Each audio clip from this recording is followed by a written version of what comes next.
Jahon boks tarixidagi eng buyuk, eng mashhur janglardan biri bu 1974-yili Zoir Respublikasida, ya'ni hozirgi Kongo Demokratik Respublikasida bo'lib o'tgan Jorj Foreman va Muhammad Ali o'rtasidagi bahs.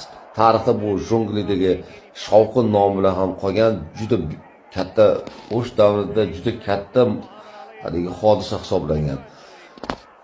Jang oldidan vaziyat shunday bo'lganki, Jorj Foreman 25 yoshdagi mutlaq jahon chempioni bo'lib, juda kuchli zarbalari bilan mashhur bo'lib, bungacha u Muhammad Alini mag'lub etgan bokschilar, Joe Frazier va Ken Norton kabi boksyorlarni nokaut bilan yutgan.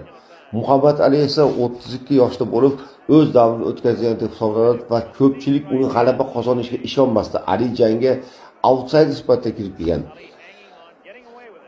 Ammo jang butunlay hamma yo'lda teskari tarafdan ko'rsatdi. Ya'ni Foreman 8 raund Muhammad Alini savaladi desa ham bo'ladi, lekin Muhammad Ali dunyoni hayratda qoldirib, o'zining yangicha taktikasini qo'lladi. Ya'ni arqonlarga suyanib 8 raund o'tkazib, 8-raundda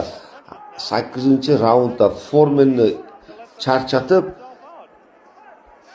charchatib kuchli zarbalar berib nokautga uchratdi va bu orqali Muhammad Ali jahon chempioni unvonini qaytarib oldi. Mutlaq jahon chempioni Jorj Foreman esa o'zini birinchi mag'lubiyatini tan oldi. Foreman bungacha 40 ta jang o'tkazib, 40 ta jangda aytali barchasida nokaut bilan g'alaba qozongan bokschi edi. O'sha Afrikadagi jang boks tarixiga zarhar harflar bilan yozildi.